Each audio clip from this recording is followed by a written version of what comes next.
آپ سے جڑنے کے لیے اللہ پاک نے ہمیں نماز عطا فرمائی کہ میرے بندے کا تعلق مجھ سے جڑ جائے، اور اس کے لیے نماز کے آنے کے لیے اللہ پاک نے ہمیں اذان عطا فرمائی، اور نماز کو ادا کرنے کے لیے میرے اللہ نے مجھے مسجدیں عطا فرمائی۔ چونکہ پہلی جو امتیں گزر گئیں ان کے اوپر 5 وقت کی نماز فرض نہیں تھی۔ پہلی امتیں جو گزر گئیں ان کی کوئی متعینہ مسجد نہیں تھی۔ پہلی امتیں جو گزر گئیں، حضرت نوح کی، حضرت آدم کی، حضرت عیسیٰ، ان تمام امتیوں کے اندر اذان نہیں تھی۔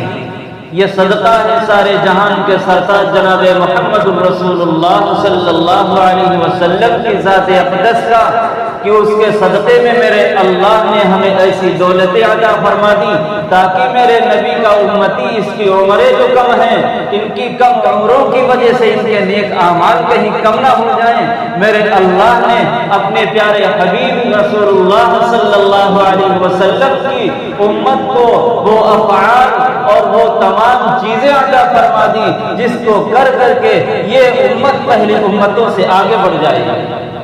پہلی امت کے اندر اذان نہیں تھی۔ اس اذان کا مقام، اس اذان کا مرتبہ، اس کی فضیلت کیا ہے، اور اذان دینے والے مؤذن کا مقام کیا ہے؟ اللہ کے نبی علیہ السلام ارشاد فرماتے ہیں کہ کل جب مؤذن کی روح بدن سے نکل جاتی ہے، قبر کے اندر جاتا ہے، سارے سرداروں کی حالت یہ ہے، دنیا کے ایس پی اور ڈی ایم کا حالت یہ ہے، دنیا کے پردھان منتری، ای ایم اور سی ایم، ان کی حالت کیا ہوگی؟ ان کے بدن کو کیڑے کھائیں گے، ایس پی کے بدنوں کو کیڑے کھائیں گے، ڈاکٹر اسلام کے جتنے بھی عہدے والے ہیں ان کے بدنوں کو کیڑے کھائیں گے۔ لیکن جب مؤذن قبر کے اندر جاتا ہے، اللہ کے نبی فرماتے ہیں لا یدبر فی قبرہ، مؤذن کے قبر کے اندر ان کے بدن کو کیڑے ہاتھ نہیں لگا سکتے۔ اللہ نے حرام کر دیا، منع کر دیا کہ کیڑے مؤذن کے بدن کو نہیں کھائیں گے۔ مؤذن جب رکھا جاتا ہے، اللہ کا پیغام آ جاتا ہے کہ ان کو بتلا دو، ایک پیغام بھیج دیتے ہیں کہ ان کیڑوں سے کہہ دو کہ مؤذن کی قبر کے اندر داخل ہونے کی اجازت نہیں ہے، ان کے بدنوں کو کھانے کی اجازت نہیں ہے، ان کی زبان کو تمہیں کھانے کی اجازت نہیں ہے۔ کہ دنیا کے اندر میرے نام کا، میرے اعلان کو یہ بلند کیا کرتا تھا، دنیا کے اندر اس کا مقام تو نہیں تھا، لیکن اس کی روح نکلنے کے بعد میں اللہ کہتا ہے اب تو آخرت کا اس کا آخرت کے بارے میں اس کی زندگی چل رہی ہے۔ قبر سے عالم برزخ شروع ہو جاتا ہے، دنیا کا معاملہ ختم ہو گیا ہے، لوگوں نے عزت کی ہے یا نہیں کی ہے مجھے اس سے کوئی بحث نہیں ہے، لیکن اب یہ قبر کے اندر آ رہا ہے، اس کے بدن سے روح نکل گئی، اے کیوں تمہیں مؤذن کے بدن کے اندر ہاتھ لگانے کی اجازت؟ یہ اذان کا مقام اور مرتبہ کیا ہے؟ کل قیامت کے دن اللہ کے نبی علیہ السلام ارشاد فرماتے ہیں کل قیامت کے دن تمام لوگ کسی بھی حالت میں جائیں گے، کچھ گھسیٹتے ہوئے لے جائے جائیں گے، کچھ چہرے کے بل گھسیٹتے ہوئے جائیں گے، لیکن ایک جماعت ایسی ہوگی جو اونٹ پر بیٹھ کر کے، سواریوں پر بیٹھ کر کے، اور اللہ اکبر کی صدا لگاتے ہوئے میدان محشر میں اللہ کی عدالت میں جا جاؤ گے۔ لوگ کہیں گے یہ کون سی جماعت ہے؟ ندا آئے گی، اعلان آئے گا کہ میرے یہ وہ بندے ہیں، ان بندوں کی جماعت ہے جو دنیا کے اندر 5 وقت کھڑے ہو کر کے اللہ اکبر کی صدائیں لگایا کرتے تھے، یہ میرے مؤذنوں کی جماعت ہے۔ اے مسلمان، مؤذن کا مقام کیا ہے؟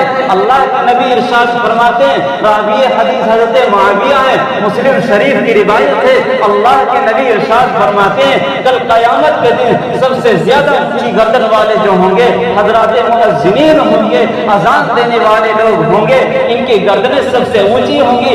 اس کا مطلب کیا ہے؟ ان کا مقام سب سے اونچا ہوگا۔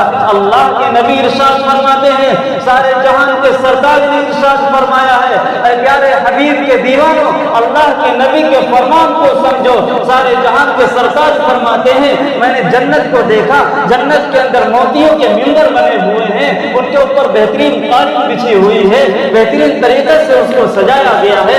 میں نے پوچھا جبریل امین یہ کیا ہے؟ کہا تمہاری امت کے مؤذنین کا یہ منبر ہے، کل قیامت کے دن جب سارے لوگ خوف زدہ ہوں گے، سارے لوگ پریشان ہوں گے، سارے لوگ غم زدہ ہوں گے، مؤذن کوئی پریشان نہیں ہوگا، مؤذنوں کو کوئی غم نہیں ہوگا، انہیں کوئی ٹینشن نہیں ہوگی، ممبروں پر بیٹھ جائیں گے، اللہ دوسرے لوگوں کا حساب لے گا، لیکن مؤذنوں کو کنارے کر دے گا، تم مولویوں کے ممبر پر بیٹھ جاؤ، تمہارا مقام یہ ہے تم سے آج حساب نہیں لیا جائے۔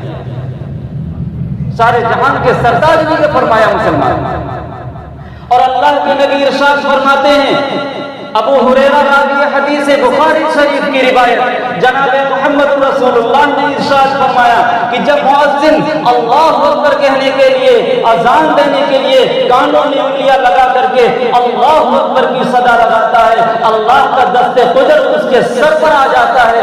اب کس طریقے سے آتا ہے اس کی کوئی تفسیر نہیں کی، اللہ کس طریقے سے اپنا ہاتھ رکھتا ہے اس کی کوئی تفسیر نہیں، لیکن اتنا تو حدیث میں ملتا ہے اللہ کی جو شان ہے وہ رکھتا ہوگا، لیکن اللہ کے نبی نے فرمایا دست قدرت اللہ اپنے مؤذن کے سر پر رکھ دیتا ہے۔ ارے ذرا سوچو تو ذرا صحیح، ہم سوچتے ہیں اگر کسی ماں نے، کسی باپ نے میرے بدن پر، میرے سر پر ہاتھ رکھ دیا، بیٹا سمجھتا میں کامیاب ہو گیا، اگر کسی پیر نے کسی کے سر پر ہاتھ رکھ دیا وہ سمجھتا میں کامیاب ہو گیا، اتنا بڑا پیر ہے، اتنا بڑا عالم ہے، اتنا بڑا مجدد ہے، اس نے ہاتھ رکھ دیا میں کامیاب ہو گیا۔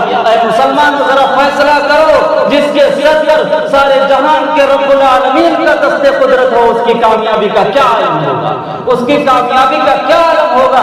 اللہ کے نبی فرماتے ہیں جب مؤذن اذان دیتا ہے اس کے سر پر اللہ کا دست قدرت ہوتا ہے۔ اے مسلمانوں، جب تک مسلمانوں نے اللہ کے دست قدرت کو اپنے سر پر لگائے رکھا، یعنی وہ اذان دیتے رہے اور اذان کا جواب دیتے رہے، اذان کی فضیلت کو سمجھتے رہے، ان کے سامنے کسی نے مقابلہ نہیں کر پایا۔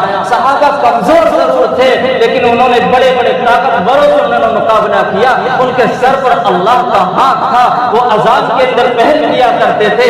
ایک مرتبہ اذان کی فضیلت سارے جہان کے سردار بیان کر رہے ہیں، ایک صحابی کھڑا ہو گیا، یا رسول اللہ اذان کی اتنی بڑی فضیلت ہے، ایسا نہ ہو آنے والی امتوں کے اندر قتل ہونے لگے اور جھگڑا ہونے لگے کہ میں اذان دوں گا، میں اذان دوں گا۔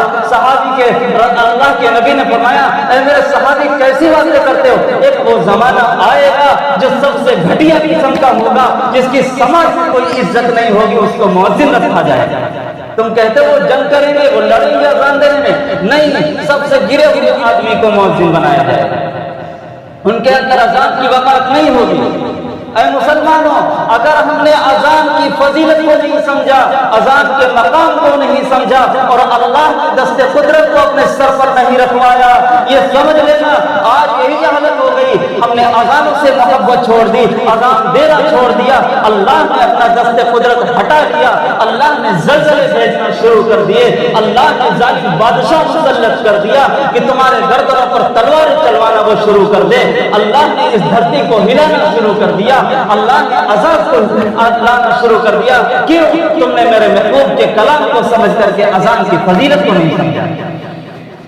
مسلمانوں، اذان کی فضیلت کو سمجھو، کل قیامت کے دن اللہ رب العالمین، اللہ کے نبی علیہ السلام ارشاد فرماتے ہیں کل قیامت کے دن سب سے پہلے کپڑے جو بدن پر پہنائے جائیں گے حضرت ابراہیم علیہ السلام کو، پھر اللہ کے نبی کو، پھر مؤذنین کو بلایا جائے گا، آ جاؤ آ جاؤ بھائی، تمہارا مقام یہ ہے۔ انبیاء کے بعد دوسرے تیسرے نمبر پر مؤذنین کا مقام ہے، انہیں کپڑے پہنائے گا اللہ۔ اور جب قیامت کے دن فیصلہ ہو جائے گا، اللہ کے نبی جب جنت میں جائیں گے ایک سواری پر بیٹھیں گے، اس کی نکیل نیچے گر جائے گی، اب لوگ انتظار کریں گے اس نکیل کو اٹھانے والا اور نکیل کو پکڑ کر لے جانے والا، جنت میں سب سے پہلے گھسنے والا، داخل ہونے والا شخص کون ہے؟ حضور کی نکیل پکڑ کر کون لے جائے گا؟ سارا مجمع اپنی گردنوں کو اٹھائے ہوئے ہوگا۔ آج میں دیکھتا ہوں کوئی بڑی شخصیت آئے گی کیونکہ رسول اللہ کی ذات اقدس بڑی قیمتی ہے، اس کا جو خادم ہوگا، یہ رسول اللہ کا جو غلام ہوگا وہ چھوٹا موٹا نہیں ہوگا، لوگ اپنی گردن برتنوں کو اٹھا دیں گے، بھائی کون آئے گا؟ کیا ابو بکر صدیق آئیں گے، عمر فاروق آئیں گے، عثمان بن نورین آئیں گے، علی مرتضیٰ آئیں گے، طلحہ بن وقاص آئیں گے، سعد بن وقاص آئیں گے، ابو ہریرہ آئیں گے، عثمان بن عوف آئیں گے، کون آئے گا؟ اعلان کر دیا جائے گا، کیا تم انتظار کرتے ہو؟ ایک کالے رنگ والا، ایک گورے کالے رنگ والا، حبشی کا رہنے والا سیدنا بلال کو بلاؤ، مؤذنوں کے سردار کو بلاؤ، سب سے پہلے مؤذن حضرت بلال کو بلاؤ جو رسول اللہ کی نکیر کو پکڑ کر جنت میں داخل ہو۔ یہ ہے مؤذن کا مقام۔ اللہ کہے گا کہ ابو بکر نہیں آئیں گے، عمر فاروق نہیں آئیں گے، عثمان بن نورین نہیں آئیں گے، کوئی نہیں آئے گا، حضرت بلال کو بلاؤ، یعنی سب سے پہلا جو مؤذن ہے بلال، اسے بلاؤ، وہ رسول اللہ کی اٹھنی کی نکیر کو پکڑ کر جنت میں داخل ہو۔ یہ مقام ہے میرے دوست۔ کل قیامت کے دن مسجدوں کو ایک سواری کی شکل میں لایا جائے گا، وہ کس شکل میں ہوگی اس کی کوئی تفصیل بیان نہیں کی، کہ اتنا تو بیان کیا کہ اس مسجدوں کو لایا جائے گا، اس کی ایک لگام ایک شخص آگے پکڑے ہوا ہوگا، پیچھے سے دوسرا شخص ہاتھ رہا ہوگا، اس کے اندر کچھ لوگ بیٹھے ہوئے ہوں گے، میدان محشر میں لوگ کہیں گے اے اللہ ان مسجد کو کون لا رہا ہے، اس کے اندر کون بیٹھا ہے؟ کہیں گے تمہیں معلوم نہیں، یہ آگے جو لگام پکڑ کر کے آ رہا ہے یہ مسجد کا مؤذن ہے، پیچھے جو ہانکتا ہوا آ رہا ہے یہ مسجد کا امام ہے، اور اس کے اندر جو لوگ بیٹھے ہوئے ہیں یہ مسجد کے مقتدی ہیں جو 5 وقت اللہ کے سامنے سجدے کیا کرتے ہیں۔ سمجھو مسلمانوں، ٹائم زیادہ ہو رہا، بس بات ختم کرتے، 5 منٹ اور آپ کے لے لیتے ہیں۔ تو اس مقام کو سمجھو۔ اللہ کے نبی علیہ السلام ارشاد فرماتے ہیں کل قیامت کے دن کیا ہوگا؟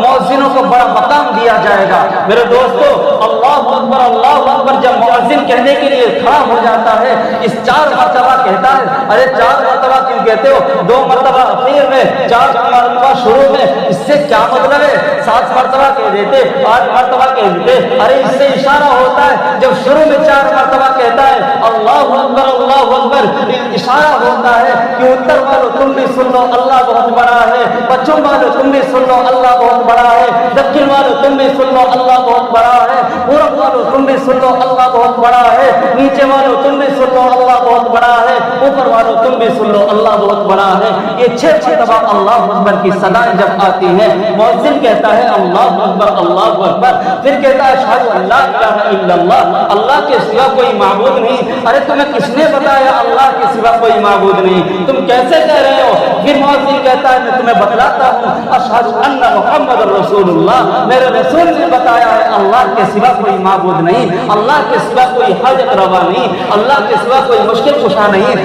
اچھا تمہارا مقصد کیا ہے اس اعلان سے؟ مؤذن کہتا ہے حی علی الصلاۃ، تم نماز کی طرف آ جاؤ۔ ارے دکان کو چھوڑ کر کے نماز میں جائیں گے کیا ملے گا؟ فیکٹری کو چھوڑ کر کے نماز میں جائیں گے کیا ملے گا؟ مؤذن کہتا ہے اس کی لمبی تفسیر ہے، وقت زیادہ ہے نہیں، تو مؤذن کہتا ہے حی علی الفلاح، ارے تم نماز کی طرف جب جاؤ گے تمہیں کامیابی مل جائے گی۔